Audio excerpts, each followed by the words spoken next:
তোমার মতো বেয়াদব পাছার মধ্যে লাথি মেরে বাইর করে দিব ইন্ডাস্ট্রি থেকে। এই বেয়াদবের বাচ্চা বেয়াদব আমি বলতে বাধ্য হচ্ছি, কারণ এই শিষ্টাচারটা না ফ্যামিলি থেকেই আসে। এই শোতে মুন্না খান আসার যোগ্যতা এখন অর্জন করেনি, রাখে না। হাই হ্যালো, সবাইকে স্বাগতম এবং সালাম আমার একটা নতুন ভিডিওতে। আমি কথা বলবো বাংলাদেশের অ্যাকশন হিরো, ডার্ক ওয়ার্ল্ডের হিরো আর কি, মুন্না খান। বাংলাদেশে আরও অনেক খান হবে, আমিন খান ছিল, শাকিল খান ছিল, সাকিব খান আছে, এখন আবার মুন্না খান আসছে, সুপারস্টার আর কি, অ্যাকশন হিরো। তো ওনাকে নিয়ে আমার কথা বলা প্রয়োজনটা, প্রথমত আমি ওনাকে বেয়াদব বলবো, বিকজ ইন্ডাস্ট্রিতে ওনার জায়গাটা মাত্র একটা মুভি দিয়েই, আগে পরে উনি ছোট বড় কোনো কাজই করেনি। জাস্ট ডার্ক ওয়ার্ল্ড ওনার প্রথম মুভি। উনি একজন প্রবাসী, আমার মতোই প্রবাসী, কাতার প্রবাসী। তো এখানে উনি কিছুই না ইন্ডাস্ট্রিতে। একটা মুভি করে যদি আমি নিজেকে অনেক কিছু মনে করি বা দাবি করি, এটা বোকামি ছাড়া কিছুই না। ওনার মতো অনেক আর্টিস্ট বানের জলে হারাই গেছে, খুঁজেও পাওয়া যায় নাই। আছে এরকম অনেক আর্টিস্ট আছে, আমি নাম মেনশন করতেছি না, কারণ প্রত্যেকটা আর্টিস্টের বক্তব্য আছে। তো আমি তাদের নাম এখানে নিয়ে আমি কারো মনে কষ্ট দিতে চাই না বা কোনো আর্টিস্টকে ছোট করতে চাই না। এই বেয়াদবের বাচ্চা বেয়াদব আমি বলতে বাধ্য হচ্ছি, কারণ এই শিষ্টাচারটা না ফ্যামিলি থেকেই আসে। আপনি কার সাথে কি টাইপ ব্যবহার করবেন, আপনি কার সাথে কিভাবে কথা বলবেন, এই ব্যাপারগুলো কিন্তু আপনাকে স্কুল কলেজ মাদ্রাসায় শেখানো হয় না। মূলত আপনার বাহ্যিক যেই শিষ্টাচারটা, এটা ফ্যামিলি ব্যাকগ্রাউন্ড থেকেই আসে, এটা ফ্যামিলি মানুষ থেকেই আসে। আপনি কোথায় কিভাবে কথা বলবেন, কাকে কিভাবে সম্মান দিয়ে কথা বলবেন, কোন জায়গায় আপনার চেয়ারটা ছাইরা আপনাকে দাঁড়াতে হবে, আরেকজনকে বসে দিতে হবে, এই ব্যাপারগুলো ফ্যামিলি দিক থেকে আসে। আদব কায়দা ব্যাপার যেই জিনিসটা। তো তানভীর তারেক ভাই, ওই অনুষ্ঠানের নামও তানভীর শো, তানভীর তারেক শো এরকম কিছু একটা। তো ওই শোতে ওনাকে ইনভাইট করা হয়েছে। উনি ওনার সামনে পায়ের উপর পা তুলে বসে কথা বলতেছে। ও কি হয়ে গেছে অ্যাকচুয়ালি, নিজেকে কি মনে করতেছে? তানভীর তারেক ভাই একজন, আই থিঙ্ক উনি গান লেখেন, উনি বইও লেখেন, ইভেন উনি বিনোদন জগতের একজন সাংবাদিক। আই থিঙ্ক ওনার সম্পর্কে স্টাডি করিনি আমি। এই ভিডিওটা আজকে আমার চোখের সামনে পড়ছে, যার কারণে আমি নেক্সট বসে পড়ছি এটা নিয়ে কিছু কথা বলতে, বিকজ আমারও তো কাজ আছে, আমি কাজ কাম করি। তো ব্যাপারটা আমি নিতে পারি নাই। এই ওনার সামনে মুন্না খান পায়ের ওপর পা নাচায়া, মানে তুইলা শো পইরা কথা বলতেছে, ব্যাপারটা খুবই বাজে লাগতেছে। এখানে উনি বলতেছে যে ওনার একটা স্বপ্ন ছিল তানভীর তারেক ভাইয়ের শোতে আসবে, যেমনটা অনন্ত জলিল আসে, অনেকেই আসে। এই শোতে আসার জন্য একটা যোগ্যতা লাগে। সে এই শোতে আসা চাইলে আসা যায় না, ন্যূনতম একটা যোগ্যতা হইলেই এই শোতে আসতে পারে। এখন তার সেই যোগ্যতাটা হয়েছে বলেই তানভীর তারেক ভাই তাকে নিয়ে আসছে। এখন তানভীর তারেক ভাই হয়তোবা ওনার ডার্ক ওয়ার্ল্ড মুভিটা নিয়ে সমালোচনা হচ্ছে। আই থিঙ্ক সমালোচনা কিভাবে হচ্ছে, তানভীর তারেক ভাই যেটা মনে করতেছে আর কি, যে নেগেটিভ ভাবে। তো তাকে নিয়ে একটু বসি কথা বলি। এটা হয় কি, একটা চ্যানেলে, বিশেষ করে আমাদের বাংলাদেশে এখন বাসায় বাসায়, মানে প্রতি ফ্যামিলিতে ইউটিউবার হইতেছে, ইউটিউব চ্যানেল ক্রিয়েট হচ্ছে। তো একটা সময় টিভি চ্যানেল দেখতাম আমরা, কিন্তু এখন আমরা দেখবো যে প্রত্যেকটা ফ্যামিলিতে একজনের একটা ইউটিউব চ্যানেলের মালিক। এটা খুব ইজি হয়ে গেছে এখন।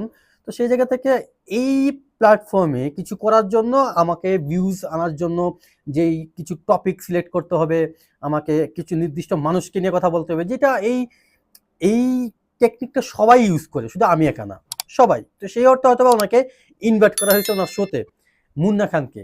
এই বেয়াদবের বাচ্চা বেয়াদব ওনার সামনে পা উঠে কথা বলতেছে। আমি জানি না ওনার শিক্ষাগত যোগ্যতা আসলে কতটুকু, তবে ওনার কথাবার্তায় আচরণে যেটা বোঝা যায় আসলে কিছুই না। তো এই শিক্ষাগত যোগ্যতাটা বা পারিবারিকভাবে পাওয়া যে শিক্ষাটা, এটা কেন দরকার, কেন জরুরি, জাস্ট এই ভিডিওটা ওনাকে দেখেই বুঝতে পারতেছেন হয়তো বা। এই জন্যই দরকার, আপনার সন্তান, আপনার ছোট ভাই কোথায় যাচ্ছে, কিভাবে কথা বলতেছে, তাকে এই শিক্ষাটা দেওয়াটা এই জন্যই দরকার। সে মিডিয়াতে কয়দিন হয়েছে আসছে, এখনই তার এই অবস্থা। সে এরকম একটা শোতে পাটা নামে বসলে কি হইতো? আদব কায়দা, শিষ্টাচার, এগুলো যদি আপনি যদি কাউকে সম্মান করেন, আপনার ক্ষতি হবে না তো, না? বিষয়টা কিন্তু খুব ক্লিয়ার। আমি একটা মানুষের সম্মান করলাম, এতে কি আমার বিশাল বিশাল ক্ষতি হয়ে গেছে? বরঞ্চ আমি সম্মানিত হয়েছি। এটা খুব সিম্পল একটা বিষয়। আমি কাউকে সম্মান করলাম মানে আমি নিজেই সম্মানিত হইলাম।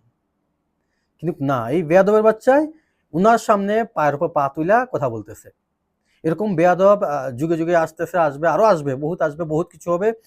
কিন্তু আমরা যারা, আমি তানভীর তারেক ভাইকে বলতেছি, হয়তো উনি এখন ট্রেন্ডে আছে, ওনার মুভিটা নিয়ে পজিটিভ না নেগেটিভ ভাবে, সেই অর্থে আপনার চ্যানেলে ইউটিউবে বা ভিউজ আসবে বা ওনাকে নিয়ে কথা বলতে চাচ্ছেন, সেটা যে অর্থে হোক।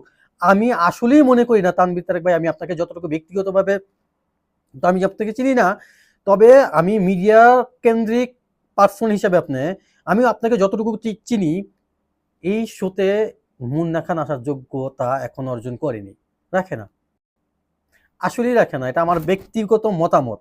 আপনি আমার এই যুক্তিটা কিভাবে নেন এটা আপনার বিষয়, বা যারা অডিয়েন্স আছেন তারা কিভাবে নিচ্ছেন। এই মুন্না খান এই শোতে আসার যোগ্য না। তানভীর তারেক শোতে কারা কারা আসছে, কারা কারা আসে, ওনার চ্যানেলে যায় আপনি দেখতে পারেন এই সিটটাতে কে কে বসে, তাদের যোগ্য এই মুন্না খান কিনা। এখন আমার টাকা আছে, প্রচুর টাকার মালিক, আমি 2-4-5 কোটি টাকা খরচ করে একটা মুভি বানাইলাম, আমি যেখানে সেখানে যেতে পারবো, যেখানে যা মন চায় বলতে পারবো, যেখানে যেমনে মন চায় এমনি বসতে পারবো। বিষয়টা এরকম না, এত সহজ বিষয়টা না। কারণ আপনি একটা জিনিস মনে রাখবেন, ইন্ডাস্ট্রিতে অনেকেই আসছে, অনেকেই যাচ্ছে। আজকে অপু বিশ্বাস কোথায়? একটা সময় অপু বিশ্বাস সাকিব খানের যে জুটিটা ছিল, আজকে অপু বিশ্বাস কোথায়? আজকে বুবলির মুভি মুখ থুবড়ে পড়ে, ফ্লপ। কেন? বুবলিকে বিট্রে মুভি থেকে বাদ দেওয়া হয়েছে, ইকবাল, পরিচালক ইকবাল, বিকজ বুবলি চলে না। সময়, ভালো সময় সব সময়ের জন্য থাকে না। এগুলা আসলে আপনাকে মানুষ কিভাবে সম্মান করবে, আপনাকে মানুষ কিভাবে ভালোবাসবে, এই ব্যাপারটা সম্পূর্ণ আল্লাহ প্রদত্ত। আরেকটা জিনিস, নিজের চলাফেরা, কথাবার্তা, নিজের যেটাকে গ্রাম্য ভাষায় একটা কথা বলে আর কি, আচরণবিধি আর কি, যাই হোক, আমি গ্রাম্য ভাষা, নিজের খাসিলত, আমাদের কুমিল্লার ভাষায় বলে, সরি আমি জানি না এই ভাষাটার সাথে কারা কারা পরিচিত। তো আজকে এরা কোথায়? বুবলি কোথায়? আজকে অপবিশ্বাস কোথায়? আজকে পরিমণি কোথায়? যদিও পরিমণির লাইফে আমি এমন একটা ছবি দেখি না যেটা সুপারহিট, আমি দেখি না। আমরা যেই সময়টাতে মুভি দেখছি ওই সময়টাতে নায়িকা ছিল কে? শাবনূর ছিল। শাবনূরের অভিনয়, মুভিগুলো দেখেন, যারা নতুন প্রজন্ম তাদেরকে আমি সাজেস্ট করবো আনন্দ অশ্রু মুভিটা দেখতে, শাবনূর আর সালমান শাহ। যারা নতুন প্রজন্ম হয়তো বা অনেকেই দেখছে, তাহলে বুঝতে পারবেন এখন এই মার্কেটে আসলে ক্রেজ নিয়ে থাকাটা সবসময় পসিবল না। আপনার যত দিন যাচ্ছে তত অপশন বাড়তেছে। আমাদের ইউটিউব প্ল্যাটফর্ম বলেন, বাংলাদেশের মিডিয়া জগৎটাকে আর কি, নাটক বলেন, মুভি বলেন, ওয়েব সিরিজ বলেন, এই পুরা প্ল্যাটফর্মটাতে বিভিন্ন ডিশে বিভিন্ন রকমের খাবার রাখা আছে। এখন আপনি চুজ করেন আপনি কাকে কোনটা খাবেন। আপনি কি পোলাও খাবেন, কাচ্চি খাবেন, না সাদা ভাত খাবেন, ইলিশ খাবেন, কি খাবেন, এটা দর্শকের রুচির ব্যাপার। আপনি কাউকে এখন জোর করে খাওয়াতে পারবেন না, গিলাতে পারবেন না। আগে আগে এটা পসিবল ছিল, বিটিভিতে প্রত্যেক শুক্রবার একবার মুভি চালু করতো আর কি, তাও আবার পুরানো মুভি। আর এর ব্যতীত মানুষ ডিভিডি ভাড়া করে বা সিডি ক্যাসেট ভাড়া করে আইনা মুভি দেখতে হইতো, ওই দিন শেষ। কিন্তু এখন আপনার হাতে হাজারটা অপশন আছে, হাজারটা। ইভেন এখন আপনার মুভি পাইরেসিও হয়, হলে মুভি চলতেছে, মোবাইলে আমরা দেখতেছি, এরকমও হয়। তো এটা আগে পরে যদিও হয়ে আসছে। তো এইখানে আপনাকে টিকে রাখা, তো এই প্ল্যাটফর্মে আপনাকে টিকে থাকতে হলে অবশ্যই আপনার ব্যবহার, কথাবার্তা, সৌন্দর্যের যেই কথাবার্তা যে সৌন্দর্য থাকে, এগুলো দিয়ে টিকে থাকতে হবে, আদব কায়দা দিয়ে টিকে থাকতে হবে। তোমার মতো বেয়াদব পাশার মধ্যে লাথি মেরে বাইরে করে দিব ইন্ডাস্ট্রি থেকে। তুমি এটা বুঝতেছো না? তুমি কয় টাকার মালিক হইছো? তোমার টাকা খাইয়া কৌশানী মুখার্জি বলো কারে, তুমি কত চ্যাট নিয়ে তুমি মুভি বানাও, কোনো কাজ হবো না, মুভি চলবো না। কারণ পাবলিক তোমাকে খায় নাই, পাবলিক তোমাকে লাইট খাইছে, আর তুমি বড় বড় কথা মারতেছো টকশোতে আইসা।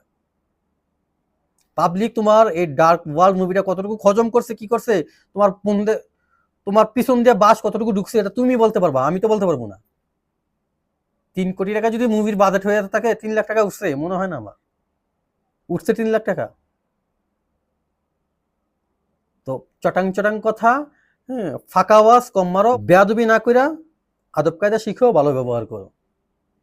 ভবিষ্যৎ এমনিতেই অন্ধকার, আমি কখনই মুন্না খান আপনার ভবিষ্যৎ ভালো কিছু দেখি না, অন্ধকারই। তারপরও অন্ধকারের মধ্যে কিছুটা আলো ব্যবহারটাতে করেন। সবাই ভালো থাকবেন, সুস্থ থাকবেন। ভিডিওটা ভালো লাগলে লাইক করবেন, শেয়ার করবেন। আর যদি কোনো কিছু বলার থাকে অবশ্যই কমেন্ট বক্সে কমেন্ট করবেন। আর সবশেষে আমার চ্যানেলটা সাবস্ক্রাইব করবেন। এতে হবে কি, পরবর্তী আরেকটা ভিডিওতে আপনি আমাকে দেখতেও পাবেন, শুনতেও পাবেন। টাটা।